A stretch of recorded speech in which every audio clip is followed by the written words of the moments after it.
The summer I turned 8, my parents drove me down a dusty country road to Grandma and Grandpa's farmhouse in Willow Creek, a quiet province where the fields stretched golden under a wide blue sky.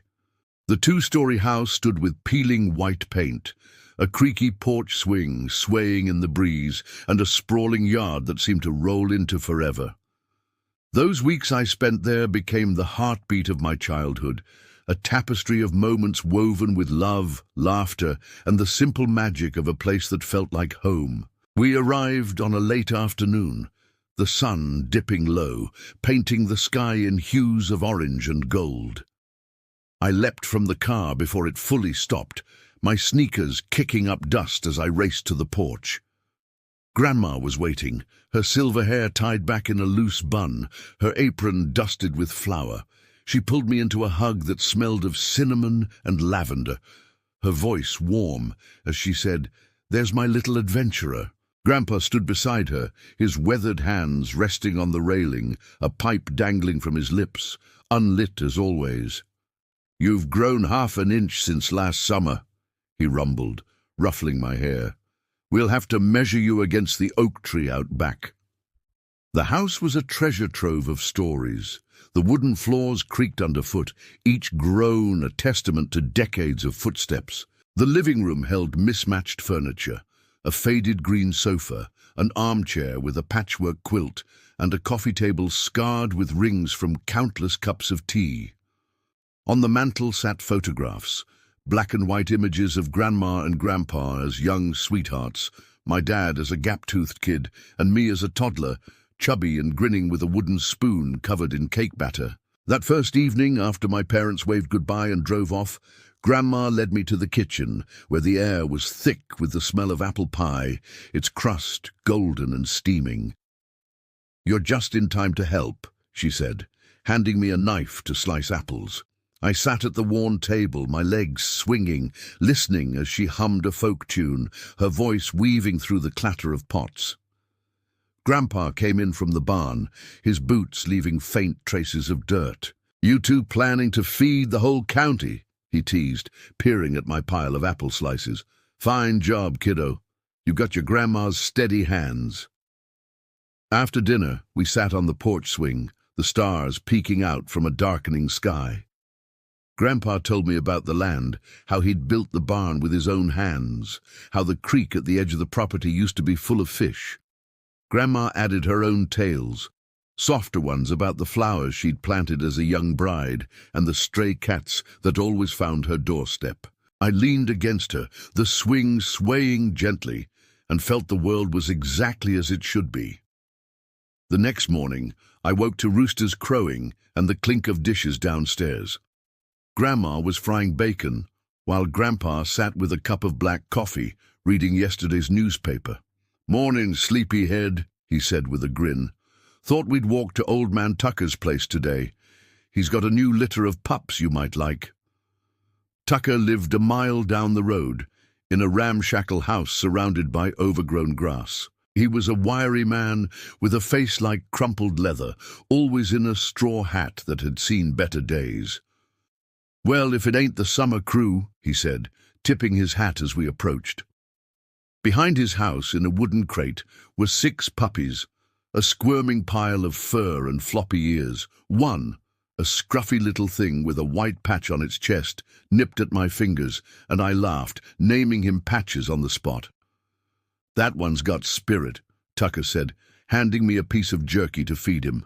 "You can have him if your grandma says yes." I looked at Grandpa, pleading, but he shook his head. "We'll see what Clara thinks," he said, though I could tell he was on my side.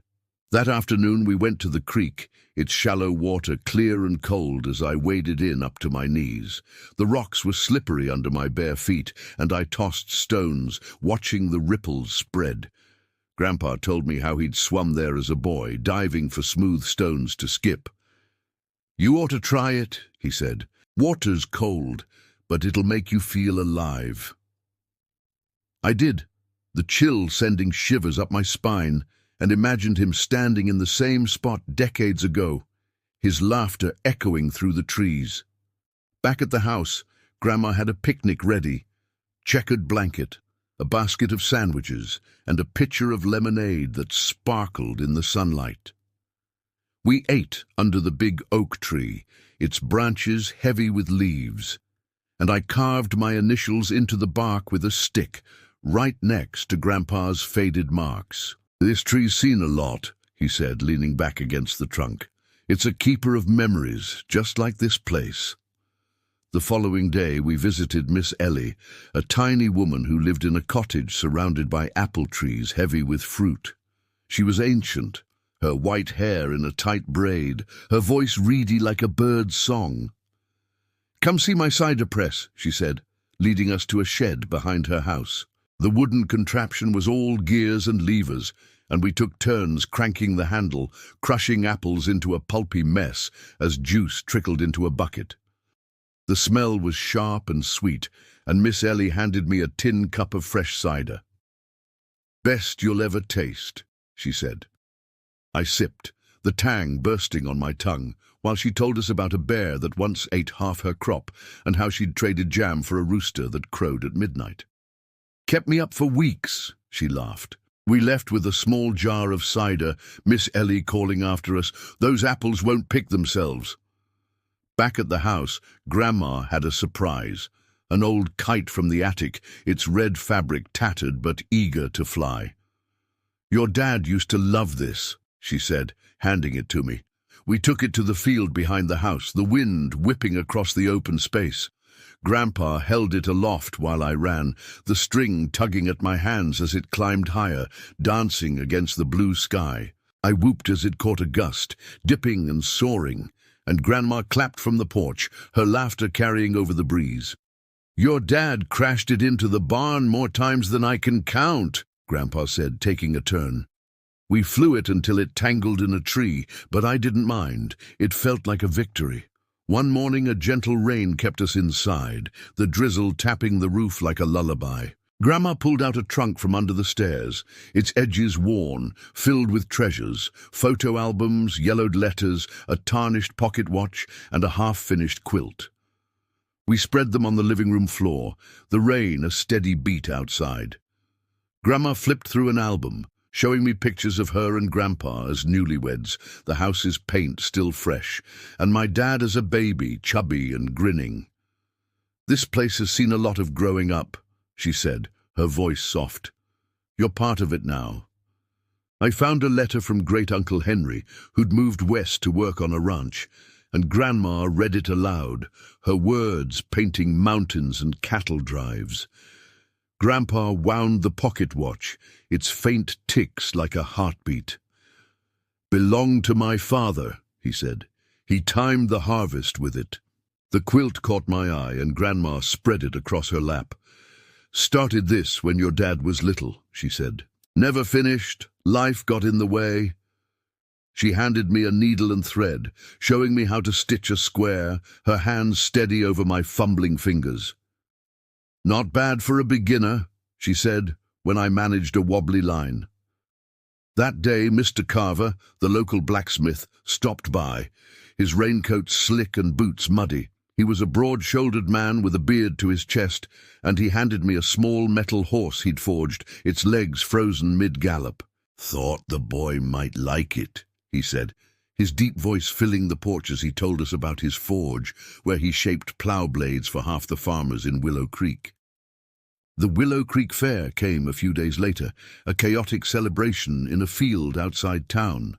Grandma set up a booth to sell her jams, strawberry, blueberry, plum, under a striped awning, while I wandered with a nickel Grandpa gave me. The fair was a riot of color and noise, vendors shouting, kids darting between stalls, dogs barking at the edges. I tried a ring toss game, missing every throw, but winning a red rubber ball as a consolation prize. Then I found Lila, a girl I'd met at the market, at a stall with her wooden carvings. She was my age, her dark hair tied with a ribbon, and she showed me how to whittle a fish from a block of pine, her knife guiding mine until a lopsided shape emerged. "Keep practicing," she said, tossing me the piece. I tucked it into my pocket, a treasure to keep. Grandpa found me and led me to a rickety Ferris wheel at the field's edge. We climbed into a wobbly seat, the fair shrinking below as we rose. From the top, I saw the whole province, fields stretching to the horizon, the creek a silver thread, the farmhouse a speck of white. "Built that barn myself," Grandpa said, pointing it out, his voice steady over the wind. At the fair, I saw Patches again, bounding through the crowd with Old Man Tucker. I wrestled him into the grass, his tail wagging, and begged Grandma to keep him. "We'll see," she said, her resolve cracking. We ate sausages on sticks and fried dough dusted with sugar, a fiddler playing a jaunty tune nearby. Grandpa pulled me into a clumsy jig, both of us laughing as we tripped over each other. Another day, Grandpa took me camping by the creek, pitching a tent under a willow tree, its branches brushing the water. We fished, my line tugging with a small silver catch, and I beamed as Grandpa unhooked it. "Fine catch for your first try," he said, tossing it back. We explored the creek's edges, skipping stones. Mine sank after 2 hops, but his skimmed 5, leaving perfect rings on the water. "Practice," he said with a wink. That evening, we built a fire, roasting marshmallows from Grandma's basket, the flames turning them golden and gooey. I burned my first one black, but the next was perfect, melting between my fingers. Grandpa told stories of his own camping days, how he'd once slept through a thunderstorm and woke up soaked but grinning. "Nothing beats the outdoors," he said, the firelight flickering in his eyes. We lay on our sleeping bags outside the tent, the creek gurgling beside us, and he pointed out constellations. "That's Cassiopeia," he said, tracing a W in the sky. "She's a queen, watches over us." The stars were sharper than I'd ever seen, the vastness pressing down, and I felt small but safe, tucked beside him in the dark. I fell asleep to the rustle of leaves and a distant owl's hoot, dreaming of fish and stars, the world stripped to its bones. Patches visited again near the end of my stay, a whirlwind of energy as we played in the yard. I tossed a stick for him to fetch, his barks echoing as he ran, his ears flopping. Grandma called us in to make jam with the last of the berries we'd picked, and I helped her crush the fruit, stirring in sugar as the mixture bubbled into a deep purple. "Keep stirring," she said, "or it'll burn." The kitchen filled with a sweet, tangy scent, and we ladled the jam into jars, the glass warm against my hands. Patches curled up under the table, his head on my feet, and I felt a quiet joy in the simple act. Grandma pulled out a tin of watercolors and paper, suggesting I paint Patches. I sat up on the porch, the puppy dozing beside me, and dipped the brush into the paint. My strokes were messy, but I captured his white patch and floppy ears, the colors bleeding together in the sunlight. Grandma hung it on the fridge, calling it a masterpiece. We took Patches for a walk, passing Miss Ellie's orchard, where she gave him a piece of apple, and ran into Tommy Harper, the delivery boy, on his bike. "Heard about a ghost dog once," he said, his freckles bright. "Looked just like this one, haunted the mill." I shivered even in the sun, and Grandpa laughed. "Tommy, you'll scare him out of his wits," he said, but I could tell he was amused. Tucker came to take Patches back that evening, and I hugged the puppy tight, whispering, "I'll see you soon." Grandma softened. "We'll talk about it," she said, and I knew it was a step closer. That night we sat on the porch, Grandma strumming her guitar, singing a folk song about a river, her voice clear and steady. I leaned against Grandpa, the lantern's glow warm, and thought of the summer's moments, Patches, the creek, the fair. My last day brought the talent show at the schoolhouse, a whitewashed building packed with folks from town. I was nervous, but I took the stage after Lila's carving demonstration, holding up my painted fish. I told the story of fishing with Grandpa, the creek sparkling in my words, how the water had felt cold and the bobber had danced. My voice shook at first, but it steadied, and the crowd clapped when I finished, Grandpa whistling from the front row. "Proud of you," he whispered as I sat down, my chest light. We celebrated outside with lemonade and cookies. Miss Ellie passing out cider, Mrs. Dawson sharing her honey. Tommy ran up saying, "That fish story was better than my ghost tales." I laughed, feeling like I belonged. That night, we sat on the porch for the last time, Grandma's guitar weaving a slow, wistful tune. The air carried the first hints of autumn, the leaves on the oak tree tinged yellow. I thought of the summer, Patches, the kite, the stars, the fair, all the pieces of Willow Creek that had woven into me. My parents arrived the next morning, their car kicking up dust. I hugged Grandma and Grandpa tight, my throat thick. "You'll be back," Grandma said, pressing a jar of jam into my hands. Grandpa slipped the fish into my pocket. "Keep telling stories," he said, his hand warm on my shoulder. As we drove away, I pressed my face to the window, watching the farmhouse shrink, the fields stretching golden and endless. Willow Creek had become part of me, its people, its places, its quiet magic. Years later, I'd return, the oak tree still standing, my initials beside Grandpa's, the creek still running. Grandma and Grandpa would be gone, but their laughter would linger in the walls, their stories in the air. And Patches would be mine, a scruffy shadow chasing sticks through the fields, a living memory of the summer that shaped me.